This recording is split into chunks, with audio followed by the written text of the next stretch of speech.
अब्दी मंडी का जो एक मैटर है 250 एकड़ ज़मीन का हम लोग पेपर में भी इसे पढ़ रहे हैं, इसकी नॉलेज ले रहे हैं। तकरीबन 500 करोड़ का वाकई में क्या घोटाला है, 250 एकड़ जो ज़मीन है उसके अंदर क्या मैटर है, किस तरीके से है, कितने साल से है, जिसकी ज़मीन है वो क्या चाहते हैं। आइए बात करते हैं जो पिछले 2 साल से इस केस को हैंडल कर रहे हैं, एडवोकेट है मेरे साथ, उनसे। नाम बताइए सर अपना। जी मैडम, मेरा नाम है एडवोकेट M A मदनी। ये रखी गई थी आज आपकी ये पत्रकार जो परिषद। प्रेस कॉन्फ्रेंस थी वो सिर्फ इसलिए रखी गई थी कि ये जो प्रॉपर्टी अब्दी मंडी में है, गट नंबर 11, 12, 26, 37 और 42, इस ताल्लुक से कोई भी जनरल पब्लिक किसी भी तरह का कोई व्यवहार ना करे, क्योंकि अभी मैटर हाईकोर्ट में और डिविजनल कमिश्नर के पास पेंडिंग है। और मैटर पेंडिंग है ऐसा आपको बेचने वाला नहीं दिखा गया, और गरीब लोगों का पैसा नुकसान हो सकता है। अब ओरिजिनल मैटर पे मैं आता हूँ। एप्लीकेशन नंबर 774/2016 ये कलेक्टर साहब के पास 2016 में दाखिल हुई थी, और वैसे ही इसके साथ एक एप्लीकेशन और दाखिल हुई थी जिसका नंबर है 346/2017। और ये दोनों एप्लीकेशन प्रॉपर्टी गट नंबर 11, 12, 26, 37 और 42 के ताल्लुक से थी, जो कि अब्दी मंडी तालुका ज़िला छत्रपति संभाजी नगर के ताल्लुक से थी।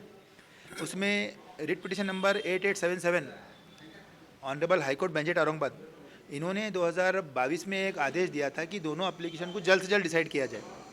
अब इस केस में मैं सैफ हुसैन खान और लोगों और उनके दूसरे और वारस, उनके साथी के GPA होल्डर नाजिया खान मिराज खान और अनीता गायकवाड़, इनके तरफ से सन 2021 में दाखिल हुआ। और मैंने अपना ऑब्जेक्शन दर्ज कराया कि यह प्रॉपर्टी से ये दोनों अर्जदार का कोई लेना देना नहीं है, ये मेरे पूर्वजों की प्रॉपर्टी है। और हाथ तो कलेक्टर साहब के साथ हाजिर हुआ ही हुआ, वैसे ही मैं सिविल कोर्ट का भी दरवाज़ा खटखटाया और वहाँ पे मैंने एप्लीकेशन दाखिल किया और मैंने पेपर पुरावे दिया कोर्ट को कि मैं वारस हूँ। तो कोर्ट ने मुझे शाह मोहम्मद खान का 8वां वारस, पीढ़ी में 8वें लेवल का वारस घोषित किया है, और वो घोषित किया है 26/6/2023 को। और वो वारस प्रमाण पत्र on payment of court fee of ₹75,000 मैंने केस नंबर 774/2016 में भी कलेक्टर ऑफिस में दिया है। अब 774/2016 का निकाल कलेक्टर साहब ने 17/10/2023 को दिया है, और उसमें यह घोषित किया था क्लॉज नंबर M में कि उन्होंने डायरेक्शन दिया था अपर तहसीलदार साहब को कि ये प्रॉपर्टी के ताल्लुक से मयत मोहम्मद मोयुद्दीन पिता हफीजुद्दीन नथू, इनके वारसदार 774 के अर्जदार है क्या कानूनी तौर पे, वो डिसाइड करे समरी इंक्वायरी करके। और इफ़ अगर तहसीलदार साहब वो ओपिनियन को आते हैं तो ये लोगों के नाम 712 एक्सट्रैक्ट में लगाए जाए। अब अपर तहसीलदार साहब ने 6/11/2023 को उनकी जो भी सोकॉल्ड रिपोर्ट थी वो दे दिए, और लोगों के नाम 7/12 पे लग गए। 8 तारीख को मुझे ऑनलाइन पता चला कि ऑर्डर हुई है, कौन सी, 17/10 की। अभी कलेक्टर ऑफिस में एक शिंदे साहब बोल के है जो ये फाइल उनके अंडर में थी। मैं 9/11 को शिंदे साहब के पास गया और उनसे मैंने पूछा इसमें ऑर्डर हुई है क्या। तो उन्होंने मुझे एक जनरल से जवाब दिया कि शायद नहीं हुई और मैं छुट्टी पर था। फिर मैंने उनको अपने मोबाइल में दिखाया मैं कि ऑर्डर हो गई है, और ऑर्डर के बाद समरी इंक्वायरी भी हो गई और नाम भी लग गए। तो उस दिन मुझे जजमेंट देने के लिए टालम टाल की गई, तो मैंने उसी दिन यूट्यूब बाइट दी थी, तो मुझे शाम तक जजमेंट दे दी गई कि मेरा अपील पीरियड जा रहा बोल के।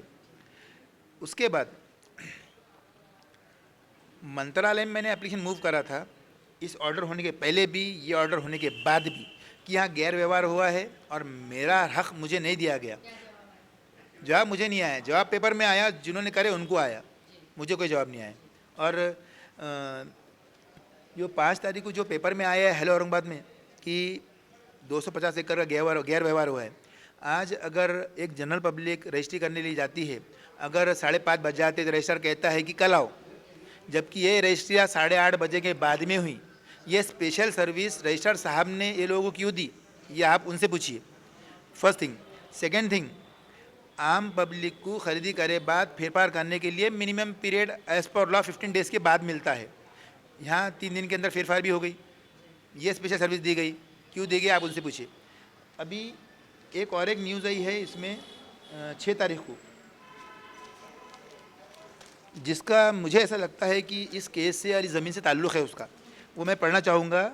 लोकमत समाज छत्रपति संभाजी नगर में देवगिरी खुल्दाबाद पर्यायी मार्गाचा DPR सादर, और इसमें वो ज़मीन भी है जिसका इस केस में इन्वॉल्वमेंट है।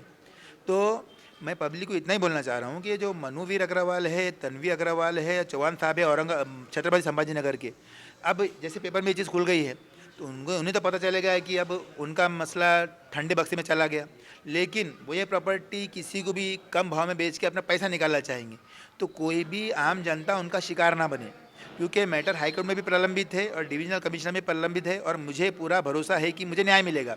अब मैं फिर से वापस मुद्दे पे आता हूँ कि जो लोगों के फेवर में ऑर्डर हुआ है कि वो मयत मोहिउद्दीन हफीजुद्दीन नाथू के वारस है, उन्होंने कोर्ट से आज तक घोषित वारस नहीं है और उनका एप्लीकेशन केस नंबर 292/2023 आज भी पेंडिंग है। उसकी अगली तारीख है 15 जनवरी 2024।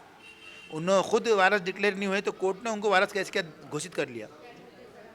मैं ये चाहता हूँ कि इसमें उच्च स्तरीय बैठक बिठाई जाए जिसके हेड कोई तो भी रिटायर्ड जस्टिस होने चाहिए हाई कोर्ट के, और इसमें पैसों का लेन देन कैसा हुआ, किस माध्यम से हुआ, और ऑर्डर का अमल बजावनी 6/11 को ही, तो रजिस्ट्री जो कि 85 पेज की थी किस कंप्यूटर पे बने, किसने बनाए, उसमें केस का डिस्क्रिप्शन था।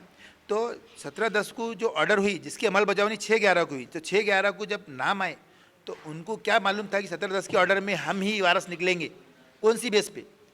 और तीसरी चीज़ 9/11/2023 को जो रजिस्टर्ड डॉक्यूमेंट हुए, तो मैं ये चाहूँगा कि वो जो कमेटी बनेंगी उन्होंने रजिस्ट्री ऑफिस में जहाँ पे रजिस्ट्री हुई है वहाँ का CCTV फुटेज मंगाना चाहिए कि एक्चुअली ये लोग ऑन द स्पॉट आए थे या नहीं आए थे। मुझे डाउट है।